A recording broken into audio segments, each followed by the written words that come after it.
மேஷ லக்னத்தை பொறுத்த வரைக்கும் பார்த்தீங்கன்னா, திருமணங்கிறது நல்ல விஷயம் தான். இவங்கள பொறுத்த வரைக்கும் 7ஆம் அதிபதி சுக்கிரன். இவங்க லைஃப்ல வந்து பார்த்தீங்கன்னா, சுக்கிரனுங்கிற கிரகம் வந்து குடுக்கக்கூடிய கிரகம். இவங்களுடைய வாழ்க்கையில வளர்ச்சி நாங்க மேஷ லக்னத்துக்கு சொல்றதே வந்து பார்த்தீங்கன்னா, நீங்க லைஃப்‌க்கு முதல் பகுதி லைஃப் மைனஸ்ன்னு சொல்றோம். திருமணத்துக்கு முன்னாடி நெறைய கஷ்டப்பட்டுருப்பீங்க. திருமணத்துக்கு முன்னாடி பெருசா சந்தோஷமா இருந்தாலும், இந்த திருமணம் ஆன உடனே ஒரு 6, 7 வருஷம் ஒரு அடி வாங்கிருவாங்க.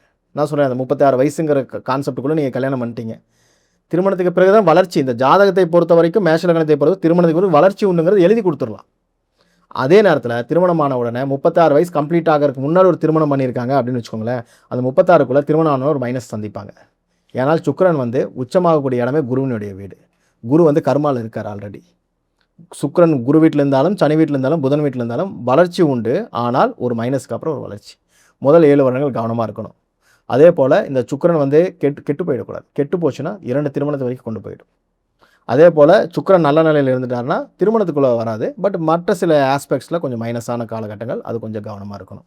அதே போல் திருமணம் நல்லா இருக்குன்னா மனைவி அப்படிங்கிறவங்க மூலிமா உத்தியோகத்துக்கு போகக்கூடிய மனைவி அமையக்கூடியது. இந்த ஆசிரியர் தொழில் பார்க்குறவங்க, உணவு சார்ந்த தொழில்கள் பண்ணுறவங்க, அதுக்கப்புறம் வந்து ஸ்பீச் கொடுக்குறவங்க, இந்த மாதிரி விஷயங்கள்லாம் இயற்கையாகவே உங்களுக்கு அமைஞ்சிடும்.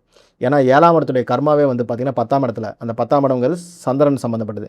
சந்திரன், குரு, கேது. அப்போ இவங்களுடைய மேக்ஸிமம் இவங்களுக்கு என்ன மாதிரி தொழிலில் வருவாங்கன்னா, சந்திரனுடைய உணவு தொழில், இல்லைனா சந்திரன் வீட்டில் இருக்கக்கூடிய குரு, சனி, புதன் தான் அங்கேயும் நட்சத்திரமாக இருக்கார். அப்போ அவங்களுக்கு எது எல்லாம் அமையும்னா குரு தான் மேக்ஸிமம் கொடுப்பாரு. மேக்ஸிமம் டீச்சராக இருப்பாங்க, இல்லைனா பேங்க் எம்ப்ளாயியாக இருப்பாங்க, இல்லைனா ஆடிட்டிங் கேட்டகரியில் இருப்பாங்க. படிக்காதவங்களாம் நம்ம ஹவுஸ் ஒய்ஃபாக போகிறவங்க சில பேர் இருக்காங்க, அதை நம்ம விட்டுறோம். படிப்புன்னு இருந்தால் சார் டீச்சிங் லைன் படிச்சிருக்காங்க, அவங்க வந்து ஒரு மென்டாராக இருந்திருக்காங்க. இந்த மாதிரி விஷயங்கள் நீங்கள் இயற்கையாகவே இந்த மேஷ லக்னத்துக்கு கேட்கலாம்.